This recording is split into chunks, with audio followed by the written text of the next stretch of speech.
राधे राधे। मेरे चैनल में आप सभी का स्वागत है। कार्तिक माह में भगवान विष्णु धरती पर जल में वास करते हैं, इसीलिए इस महीने में ब्रह्म मुहूर्त में स्नान करने का विशेष महत्व है।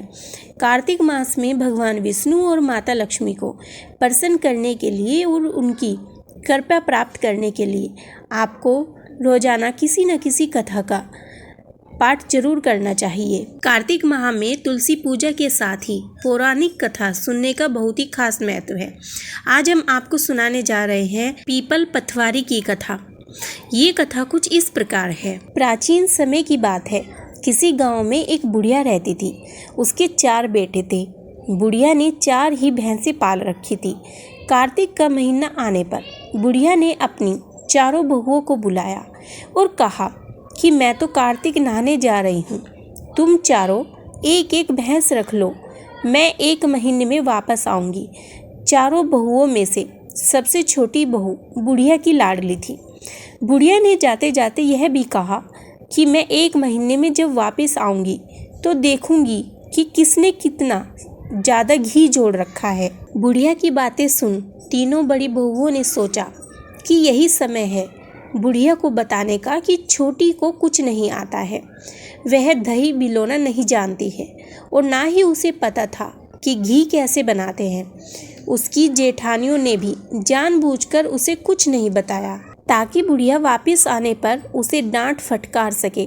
तीनों जेठानियां घी बनाने में जुट गई, लेकिन छोटी बहू को कुछ नहीं आता था, तो वह सारे दूध दही को पीपल की पथवारी में गिरा देती। मन से यह बहुत भोली थी। महीना पूरे होने पर तीनों जेठानियों ने एक एक डिब्बा घी का भरकर रख लिया।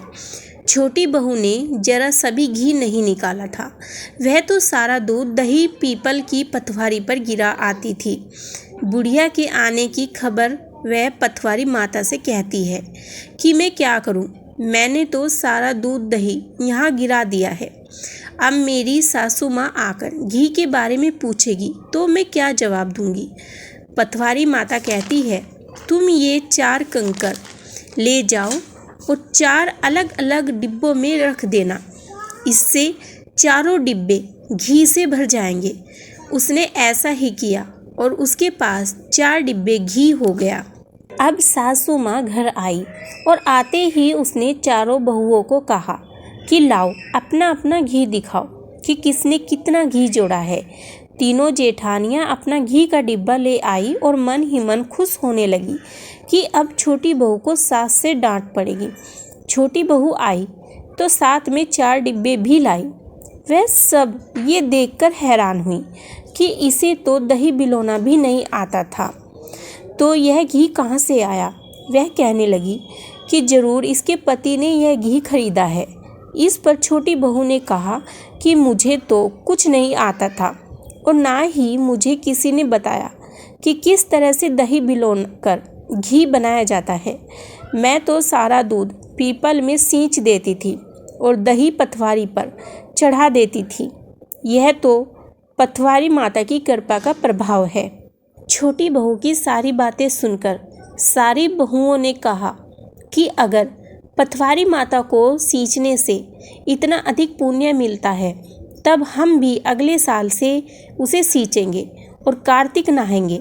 हे पथवारी माता, जैसे आपने छोटी बहू की सुनी, वैसे ही आप सभी को सुनना। कार्तिक मास की कथा कहने, सुनने और हुंकार भरने वाले सब पर कृपा करना। इस कहानी से हमें कुछ सीखना भी चाहिए। अगर हमारे मन में किसी के भी प्रति कोई द्वेष भावना नहीं है तो ईश्वर भी हमारा साथ देते हैं। अगर हमारे मन में सबको लेकर जलन है, किसी का भी हम अच्छा नहीं सोचते, मन में हमारे इतनी कुंठा भरी हुई है कि हम चाहते हैं कि सामने वाले का बुरा हो, तो ईश्वर कभी भी हमारा साथ नहीं देंगे। अगर हम चाहते हैं कि ईश्वर हमारा साथ दे तो हमें अपने मन को साफ और स्वच्छ रखना चाहिए, तभी हम उस ईश्वर का विश्वास भी जीत सकते हैं।